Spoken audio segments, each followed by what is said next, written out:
బ్రాహ్మణులు అంటే ఆ కులంలో పుడితేనే బ్రాహ్మణులు కాదు. ఈ పూజలు చేసేవాళ్ళు, ఆ ధర్మాన్ని పాటించే వాళ్ళు ఎవరైనా బ్రాహ్మణులవ్వచ్చు. ఏ వర్ణం వారైనా బ్రాహ్మణులవ్వచ్చు అని అనే మాట నేను విన్నాను. అది నిజమేనా? అబద్ధమా? బ్రాహ్మణుడు అంటే క్రమశిక్షణ కలిగిన వాడని అర్థం. బ్రాహ్మణుడు అంటే అన్నీ తెలుసుకున్నవాడని అర్థం.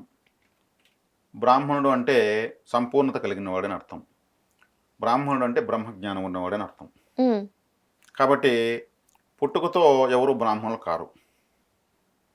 విద్యా వినయ సంపన్న బ్రాహ్మణ అని మనం ఇంతకుముందు అనుకున్నాం. హ్మ్. ఎవరికైతే చక్కగా క్రమశిక్షణ వినయ విధేయతలు ఉంటాయో వాళ్ళందరూ బ్రాహ్మణులే. మరి బ్రాహ్మణ కులము అని ఒకటి ఉంది. అది హ్మ్. గొప్ప కులమే.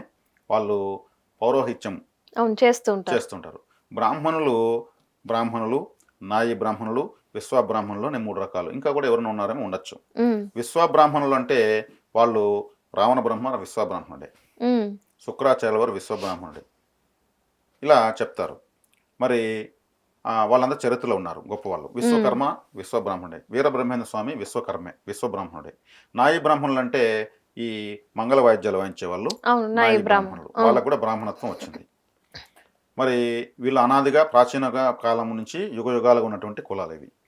ఈ అర్చకత్వం అనేది ఈ కలియుగ ధర్మం ప్రకారము వాళ్ళు తమ యొక్క విధులను సక్రమంగా నిర్వర్తించరని, అందువలన శూద్రులు వేదాలు వల్లిస్తారని, శూద్రులు అంటే బ్రాహ్మణులేతరులు, హ్మ్. బ్రాహ్మణులు కాని వాళ్ళందరూ కాని కూడా వాళ్ళు. వల్లిస్తారనేసి బ్రహ్మంగారి కాలజ్ఞానం కూడా చెప్పబడింది. హ్మ్. అంటే యుగ ధర్మం ప్రకారము కుల వృత్తుల వాళ్ళు వాళ్ళ వృత్తులను విస్మరిస్తారు. హ్మ్. ఇప్పుడు నాయి బ్రాహ్మణులు ఉన్నారు. నాయి బ్రాహ్మణుల పిల్లలు నాయి బ్రాహ్మణత్వం చేయడం లేదు. లేదు. వాళ్ళు ఇంజనీరింగ్ చదువుతున్నారు, డాక్టర్లు అవును. అవుతున్నారు, అవును. రాజకీయ నాయకులు అవుతున్నారు. అంటే వాళ్ళ కుల వృత్తిని విస్మరించినట్టే కదా. హ్మ్. ఈ కలియుగ ధర్మం ప్రకారము వాళ్ళలో కూడా మిగిలిన వృత్తుల్లోకి ప్రవేశించేదానికి అవకాశాలు